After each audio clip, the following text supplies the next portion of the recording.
আজকে দুপুরের জন্য রান্না করেছি ইলিশ পোলাও। আর মাশাল্লাহ ইলিশ পোলাওটা দেখতে খুবই সুন্দর হয়েছে, আর টেস্টের ব্যাপারে যদি বলি অসম্ভব মজা হয়েছে। আজকে গাইস, এই এখন এক বাটি ইলিশ মাছ আমি রান্না করেছি। এটা হচ্ছে ফাপা ইলিশ। তো আমি এটা আমার বোন এখন মম্মি ওকে বলবো খাওয়ার জন্য। তো ওকে একটু ঝোল দিই, এই একটু ঝোল দিয়ে দিলাম, আর একটু ঝোল দিই। আর আমার ফেভারিট একটা স্পুন আছে, সেই স্পুনটা দিব। এই যে এই স্পুন, আর এই হচ্ছে ইলিশ মাছ। হ্যাঁ, তো আমি এখন এটা আমার বোনের কাছে নিয়ে যাচ্ছি। মুন্নি নে, তোরে এক বাটি ইলিশ তোকে দিয়ে দিলাম।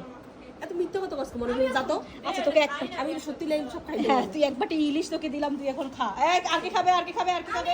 না আমার দিলে আর তো কে খাবে এটা কথাটা বলা যাবে না। হ্যাঁ, তো ওমা আজব ব্যাপার, তুই এবার সবাই একটু ভাবতে দিবি না। মুন্নি একটু টেস্ট করে বলতো এটা কেমন হয়েছে। সুপার। খা তুই। মাশাআল্লাহ দারুণ তো।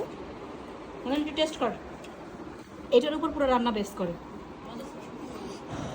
না ও রান্না আমার কাছে অনেক মজা লাগে। Super duper. আর হাত পুড়ে যেতেছে আমার ওকে কাহিনী করতে করতে। তারপরে বল। কিন্তু সবাই খাইলে দিছে কিন্তু। আমার আপু কেমন লাগে, আমি এতটুকু ধরে রাখছি। কেমন হয়েছে? ও আমার কাছে নাইকেল আছে। সেই এত নাইকেল লই খা।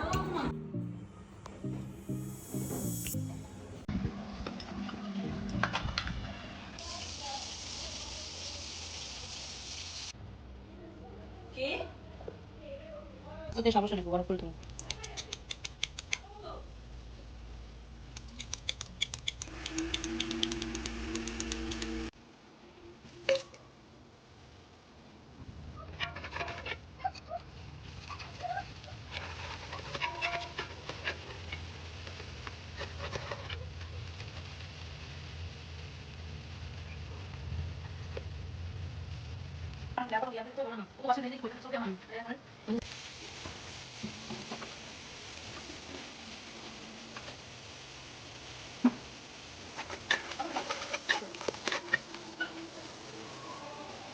মিমি তুই।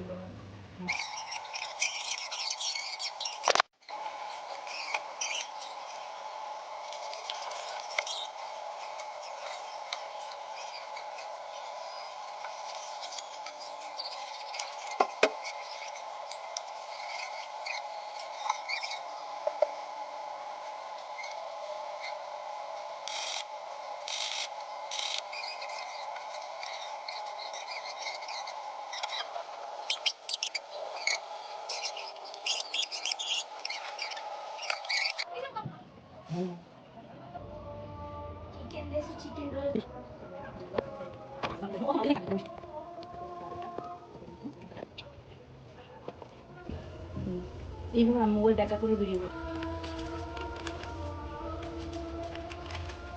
মানে সুখে থাকতে ঘুরতে গেলে তুমি হাঁস পাবো কি করতে বাথরুমের মধ্যে, এটা কোনো কথা? হ্যাঁ, তো বাজে করে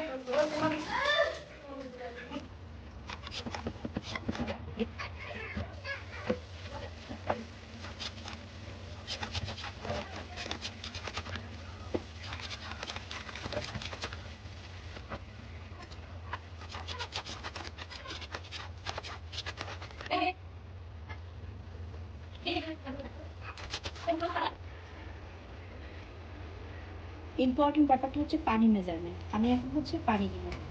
সো আমি এইটার 8 কাপ পানি চাল দিয়েছিলাম, এটা আপনি 8 কাপ হলে 16 কাপ পানি দিতে হবে। 16 থেকে আমি 18 কাপ দিব, 18 কাপই দিব আমি।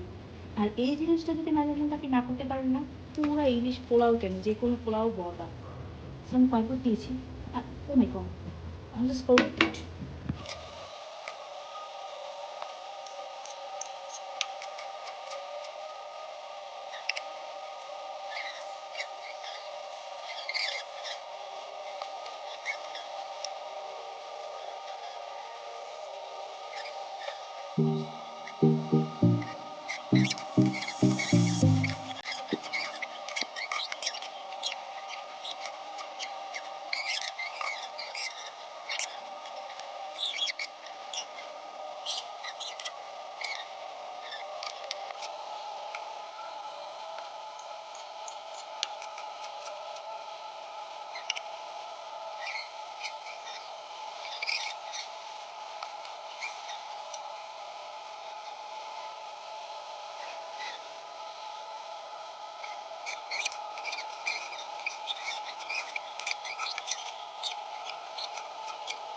ফাইনাল কাজ আমি চাই নিতে বাবা চাপ চলো বাবা